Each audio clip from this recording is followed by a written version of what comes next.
সিরিজের প্রথম টেস্টের প্রথম দিন কেটেছে বাংলাদেশের। ব্যাটিং ব্যর্থতার পর জিম্বাবুয়ের ব্যাটাররাও ভালোভাবে শেষ করেছিল ৬৭ রানে কোনো উইকেট না হারিয়ে প্রথম দিন শেষের পর নেমেছিল। কিন্তু দ্বিতীয় দিনে ঘুরে দাঁড়িয়েছে বাংলাদেশ এর বোলাররা। বল হাতে দুর্দান্ত স্পেল করেছেন মেহেদী হাসান মিরাজ, নাহিদ রানা, হাসান মাহমুদ, খালেদ আহমেদ, ওনারা সবাই দুর্দান্ত বল করেছেন। মেহেদী হাসান মিরাজ ৫ উইকেট নিয়েছেন এবং প্রথম সেশনে নাহিদ রানা ৩ উইকেট, সব ৩ উইকেট নিয়ে যে জিম্বাবুর যে বৃত্তিটা ছিল সেই বৃত্তিটা বেচতে দিয়েছেন। পরবর্তীতে খালেদ আহমেদ, তাইজুল ইসলাম সবাই ভালো বল করেই আসলে এই জিম্বাবুকে অল্প রানের মধ্যেই থামিয়েছে। যদিও ২৭৩ রান, যে বাংলাদেশ ১৯১ রানে আউট হয়েছিল, সেখানেই জিম্বাবুয়ে ২৭৩ রান করেছে, ৮২ রানের লিড নিয়ে তারা থেমেছে। সর্বোপরি যদি বলতে যাই, আসলে জিম্বাবুকে আরও আগেই থামানো বাংলাদেশের উচিত ছিল। যখন ৮৮ রানে জিম্বাবুয়ে ৩ উইকেট পড়ে গিয়েছিল, সেখান থেকে কিন্তু শন উইলিয়ামস দারুণভাবে ধরে রেখেছেন। ক্রেইগ আরভিনকে নিয়ে তিনি এগিয়ে নিয়েছেন জুটি।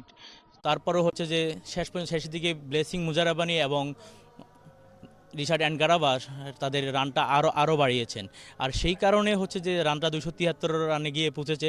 ২৮২ রান বলাররা মোটামুটি বলা চলে ভালোই করেছেন। মেহেদী হাসান মিরাজ দুর্দান্ত, তার ক্যারিয়ারের ১১তম পাইপার তুলে নিয়েছেন এই সিলেট আন্তর্জাতিক স্টেডিয়াম থেকে। এবং নাহিদ রানা, যে শন উইলিয়ামস বলেছিলেন টেস্ট শুরুর একদিন আগে বলেছিলেন যে নাহিদ রানার গতির মোকাবেলায় তারা হচ্ছে যে মেশিনে অনুশীলন করেছেন মেশিনের গতি, কিন্তু নাহিদ রানা প্রমাণ করে দিয়েছেন যে মেশিনের চেয়েও তিনি ভয়ানক। আর মেহেদী হাসান মিরাজ দুর্দান্ত, কিন্তু তাইজুল ইসলাম আরেকজন স্পিনার তাকে আসলে খুব একটা আলো ছড়াতে দেখা যায়নি এবং বল হাতে খুব বেশি সময় দেখা যায়নি। সামান্য অল্প কয়েকটি স্পেল বল করেছেন তিনি। আর হাসান মাহমুদ দুর্দান্ত ছিলেন, উইকেট যদিও একটি পেয়েছেন, কিন্তু তার বলে হচ্ছে যে দারুণ ইমপ্যাক্ট রেখেছেন। খালেদ আহমেদ তিনিও দারুণ ইমপ্যাক্ট রেখেছেন।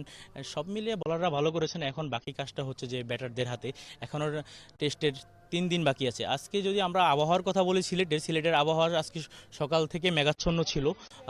ফ্লাড লাইটের আলোতেই খেলা শুরু হয়েছিল, বৃষ্টি নামার শঙ্কা ছিল, কিন্তু ভাগ্যক্রমে বা ভাগ্য ভালো বলে হচ্ছে যে আপনার আজকে বৃষ্টি নামেনি এবং এখনও কিন্তু ফ্লাড লাইট চলছে। কিন্তু যদিও রোদ আছে, তারপরও ফ্লাড লাইটের আলোতেই খেলা চলছে।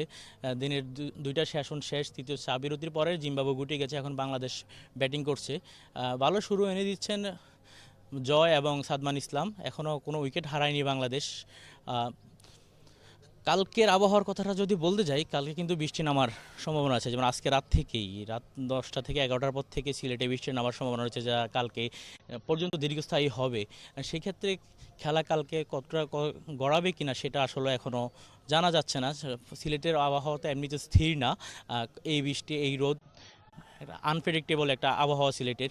সব আর আজকে যদি আমি বাংলাদেশের যে ব্যাটসম্যানরা ব্যাট করতেছেন তাদের কথা যদি বলতে যাই, তাহলে হচ্ছে তাদের উচিত হবে যে আজকে কোনো উইকেট না হারিয়ে দিনটা শেষ করা। আর অল্প কিছু ওভার বাকি আছে, তো সেটা মূল দায়িত্ব হচ্ছে সাদমান এবং জয়ের কাছে।